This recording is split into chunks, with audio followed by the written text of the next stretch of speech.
Hi guys, this is Mac here and I welcome you all to my YouTube channel which is called Mac Vlogs. So I have a great guest this evening all the way from Cyprus, wonderful human being who spreads positivity.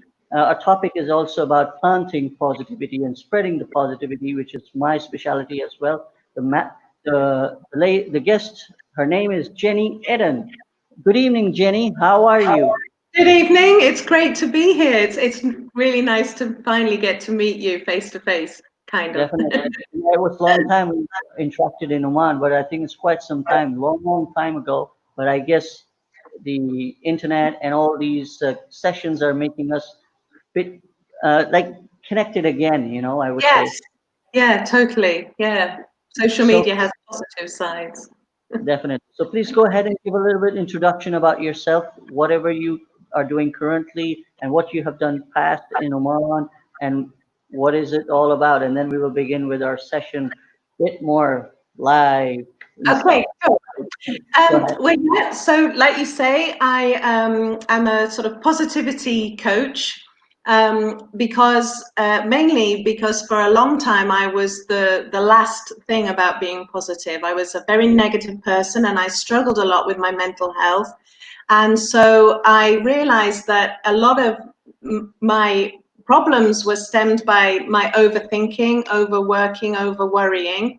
And so Mhm. I developed a series of steps that I could use to sort myself out and helped myself to focus on something that was much better. And this led to just by naturally talking to people, it led to my being able to help other people, which eventually led to a book called How to Plant Positivity to Sow Seeds for Success, which Wow. is available on Amazon. So I've worked with teenagers, adults, young adolescents, and children. So Hmm. in Oman, as you mentioned, I used to work at the Royal Flight School. I was a drama and art teacher because art and being a professional artist is my main calling.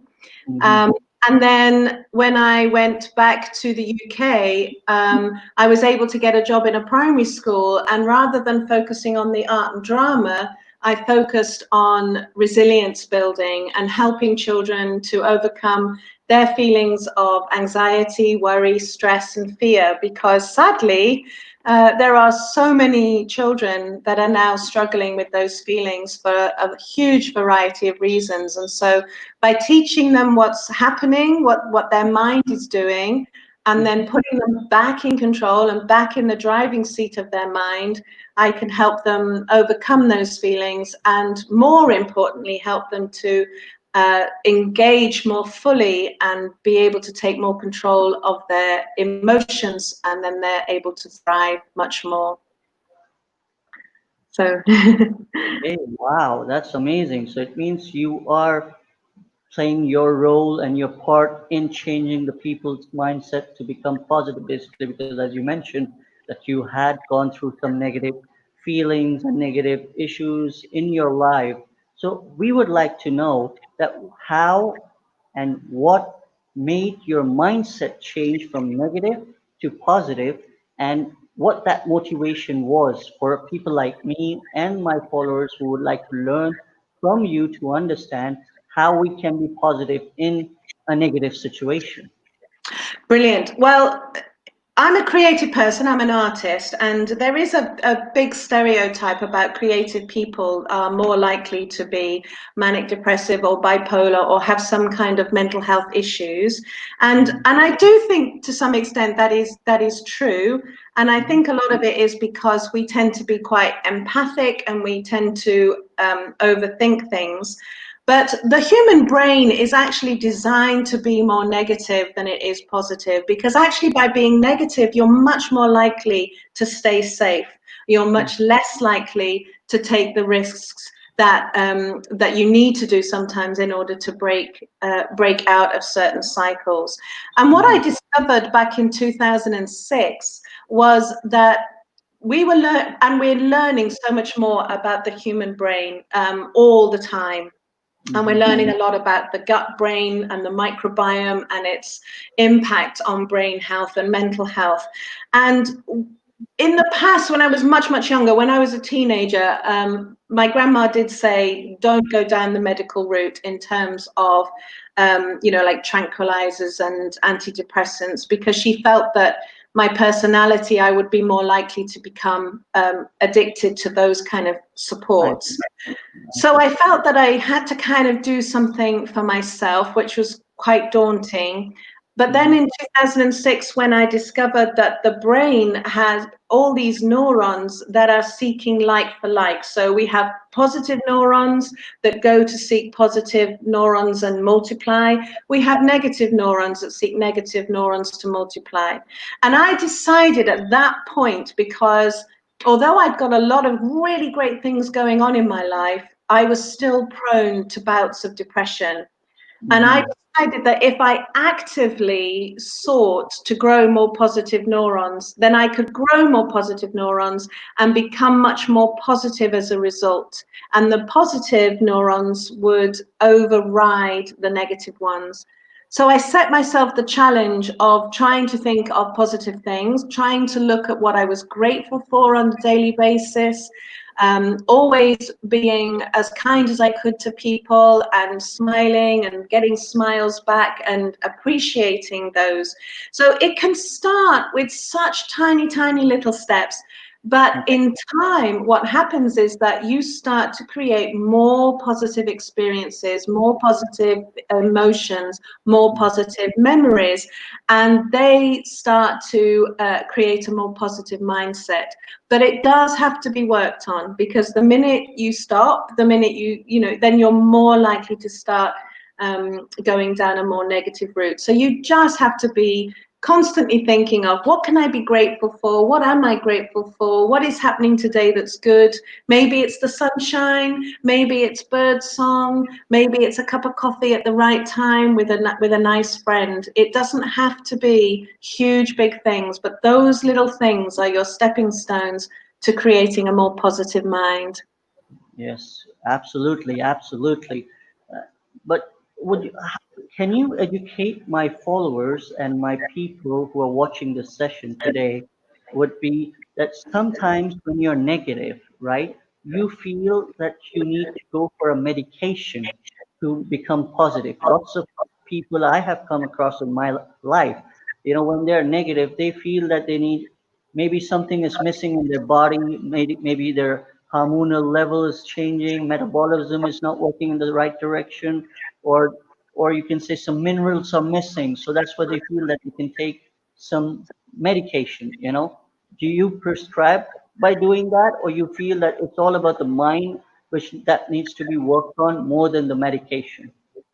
I think anybody that is struggling with their mental health are really wise to go and seek professional help, and that Hmm. might be in the form of medication.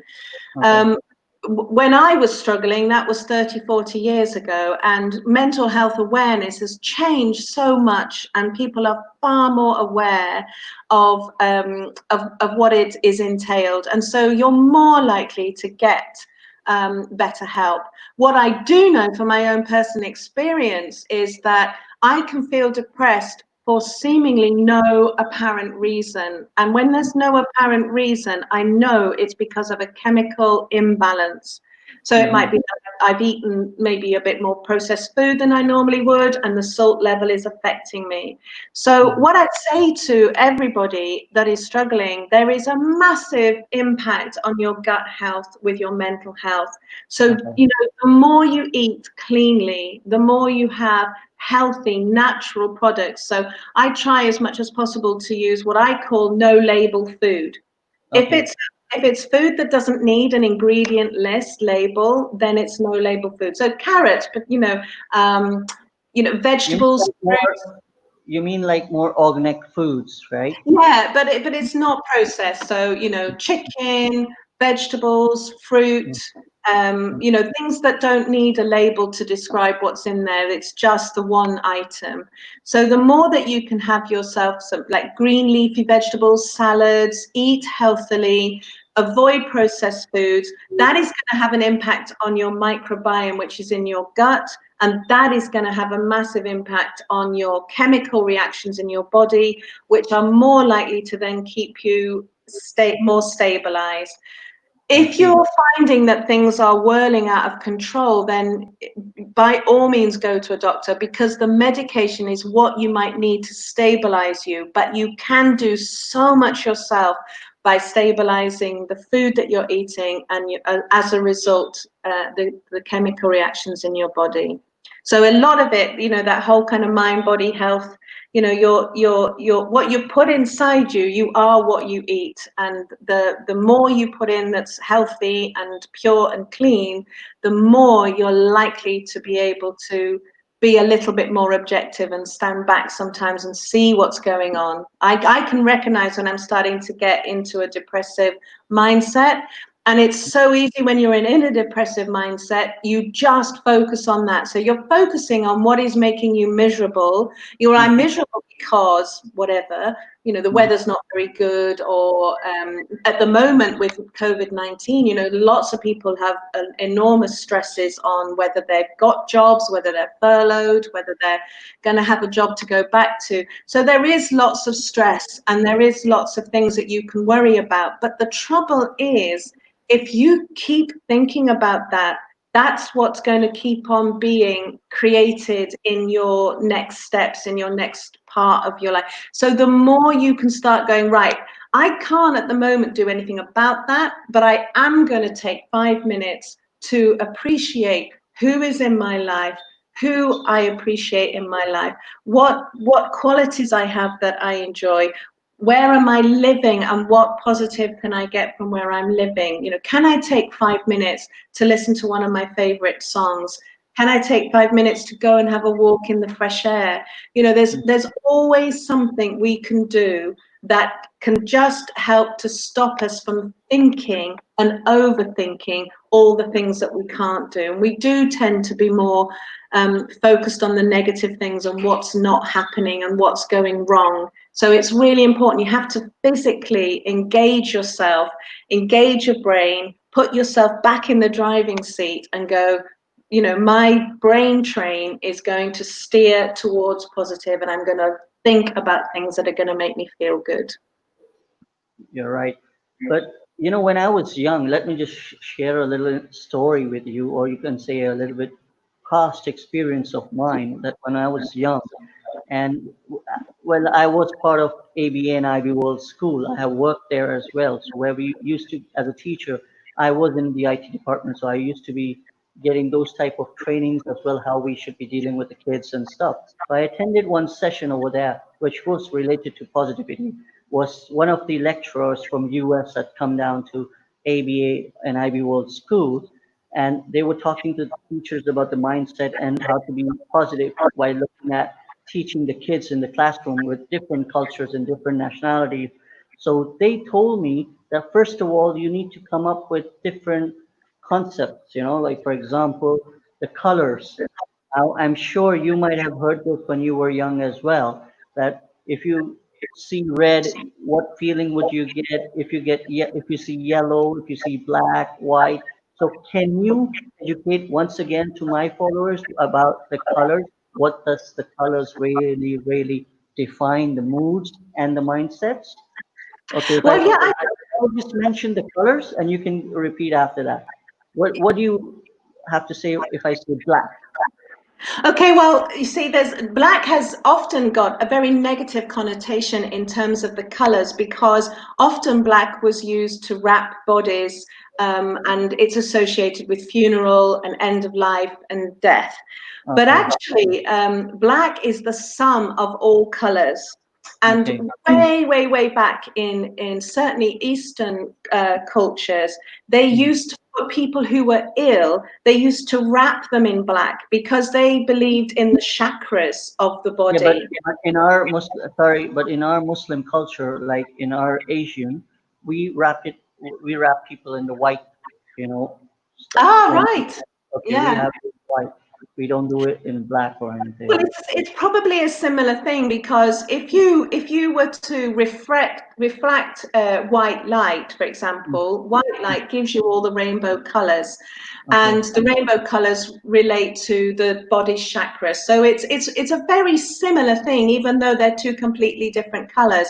It's Mm. all about the fact that the each of those colors contain all colors that relate to the body's chakras. So the belief is usually about the body then instinctively being able to get the color it needs to replenish the slightly dysfunctional chakra, and then with function and balance, we can heal.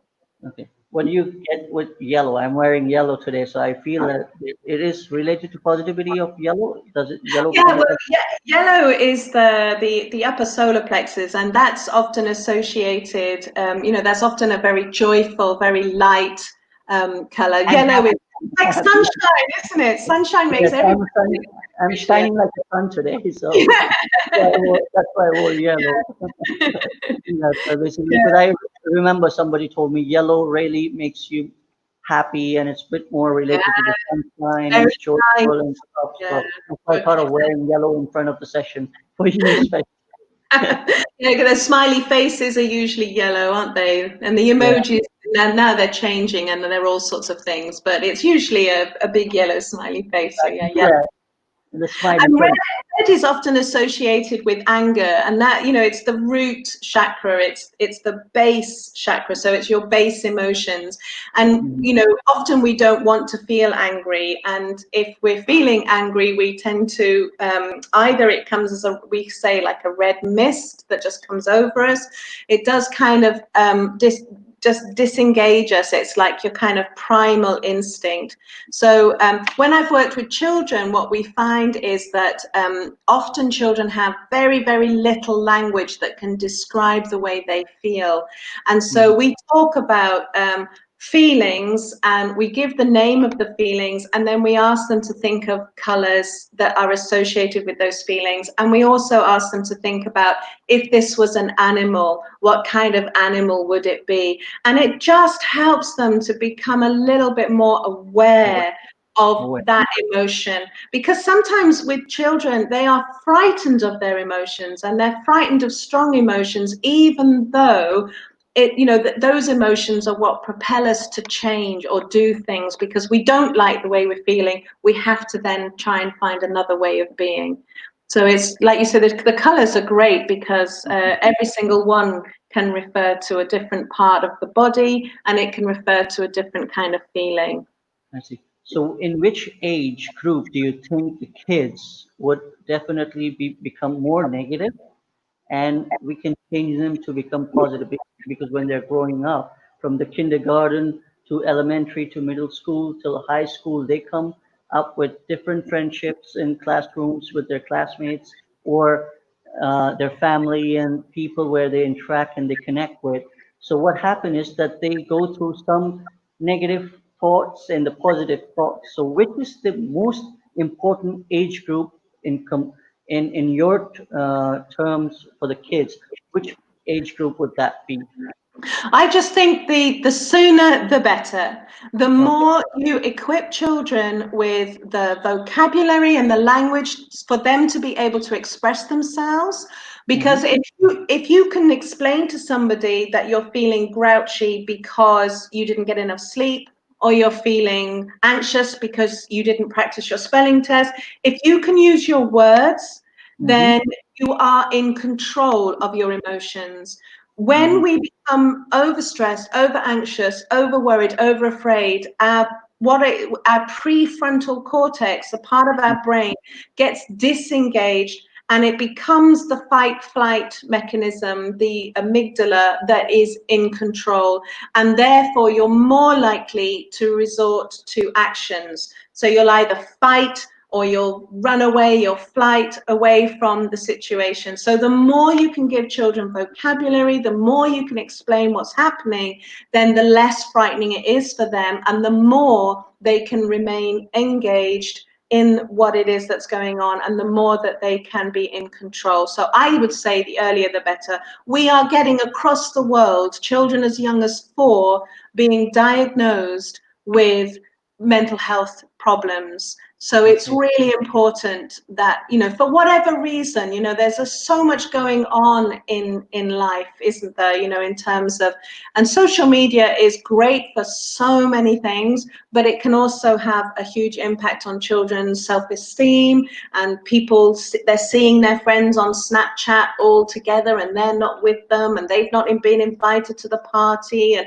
all sorts of things are happening that these children, because they don't have the vocabulary, are mainly internalizing. So it's really important that we try to give as much as we can to help them, explain to them what is happening and why, so that they can become empowered to do something about it for themselves.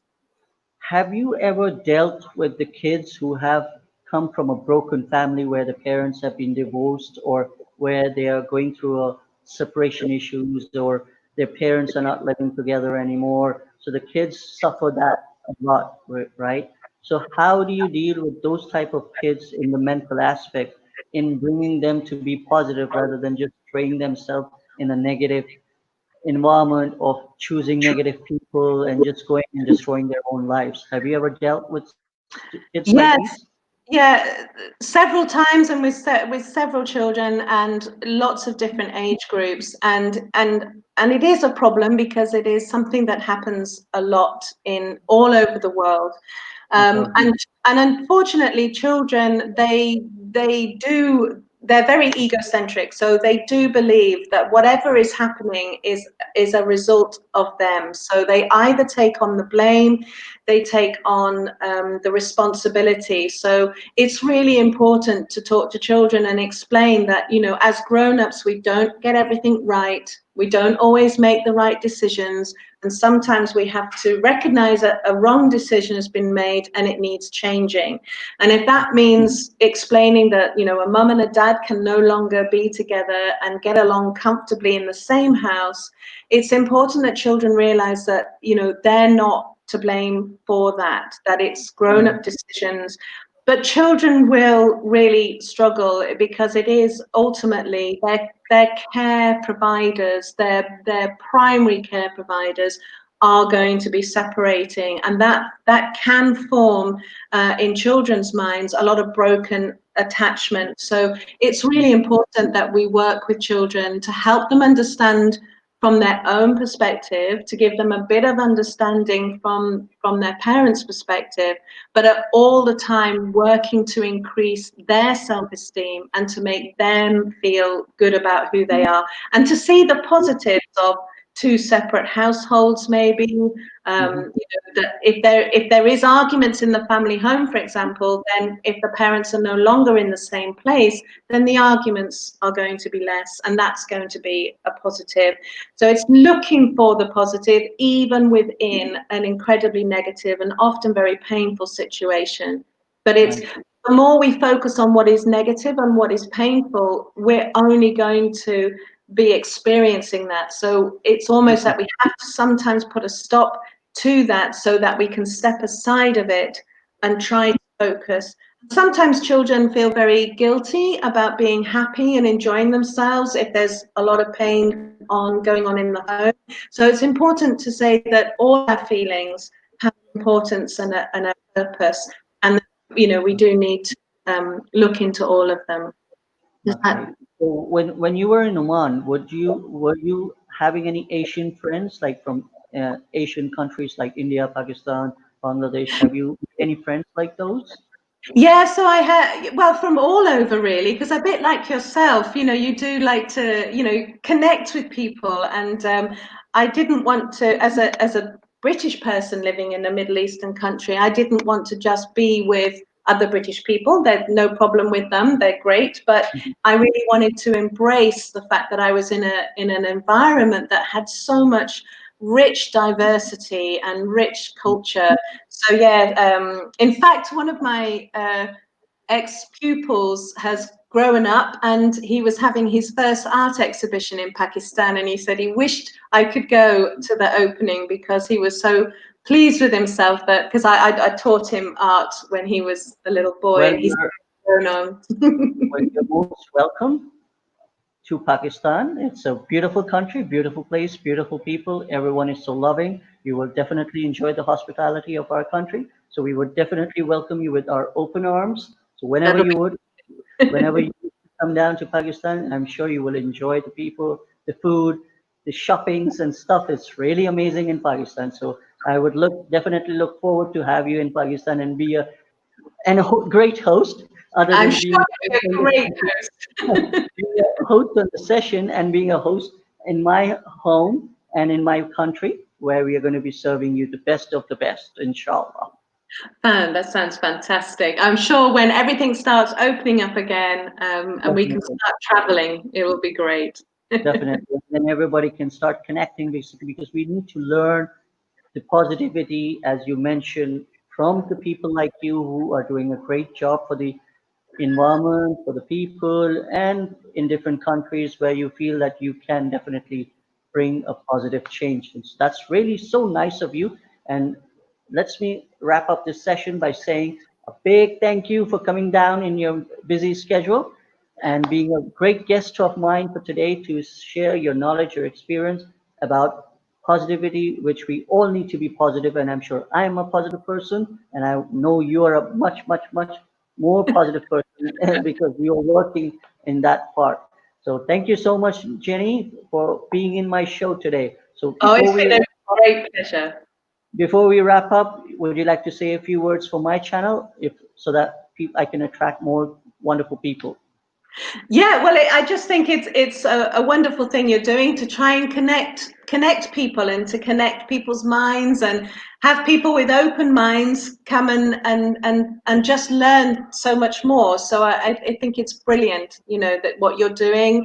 And I think in our world there is so much that is geared towards separating us from people, and I really think it's important now. And I think with everything that's been happening with COVID, we're starting to realize that it's our connections that are so important. So let's try and make those connections with as many people as we can in as positive way as possible. Thank you so much. So please do subscribe, share, and like MacVlogs, and do give the full support. And definitely keep sharing my channel in your circle, in your network, in Cyprus, or wherever your friends are, so that I can connect everybody together. Thank you so much once again. God bless you. Keep smiling and keep the positive work which you're doing. Thank you so much once again. God bless you. Thank you. God bless. Thank you.